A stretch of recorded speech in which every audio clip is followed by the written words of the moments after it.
ओम नमो भगवते वासुदेवाय नमो, ओम नमो भगवते वासुदेवाय नमो, ओम नमो भगवते वासुदेवाय नमो, ओम नमो भगवते वासुदेवाय नमो।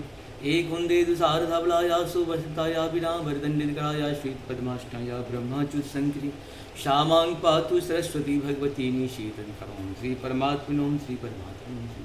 जय हिंद, जय भारत। आप सबों का स्वागत है। मैं रामरेश आपसे निवेदन करता हूँ, चैनल को सब्सक्राइब करें, लाइक करें, शेयर करें। सत्य के साथ, सनातन के साथ, धर्म के साथ, विचार के साथ, बुद्धि के साथ, विश्वास के साथ, परंपरा के साथ, विरासत के साथ, सपनों के साथ, साकार के साथ, संकल्प के साथ, सिद्धि के साथ, जीवन के साथ, आत्मा के साथ, पृथ्वी के साथ, सूर्य के साथ, चंद्रमा के साथ, समुद्र के साथ, अग्नि के साथ, जल के साथ, आकाश के साथ हम लोग थे।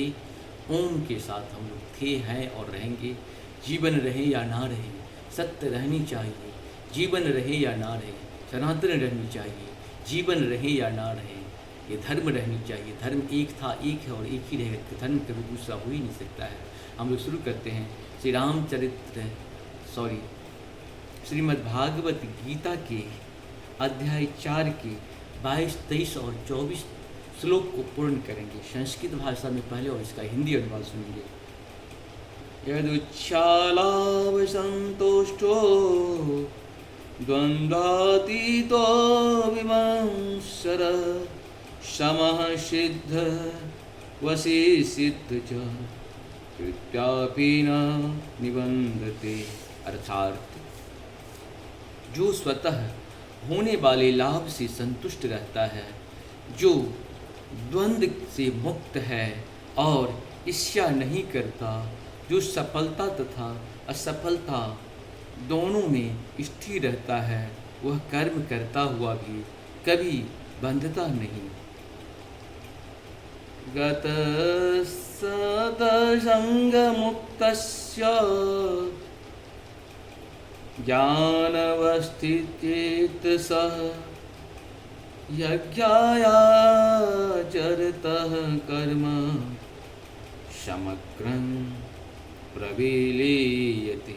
अर्थात जो पुरुष प्रकृति के गुणों के प्रति अनासक्त है और जो दिव्य ज्ञान में पूर्णतया स्थित है, उसके सारे कर्म ब्रह्म में लीन हो जाते हैं। ब्रह्मार्पणं ब्रह्म हविर् ब्रह्माग्रो ब्राह्मणाहुतं ब्रह्मोतेन गंतव्यं ब्रह्म कर्म समाधिना।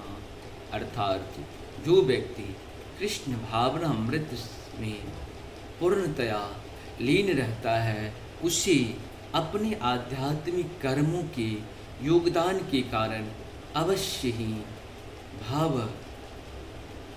भगवान की प्राप्ति होती है, क्योंकि उसमें हवन आध्यात्मिक होता है और हवि भी आध्यात्मिक होती है। इस प्रकार से हम लोग का 24 तक का दोहा पूर्ण हुआ। आप सब बहुत बहुत धन्यवाद। जय श्री हरि, जय श्री हरि।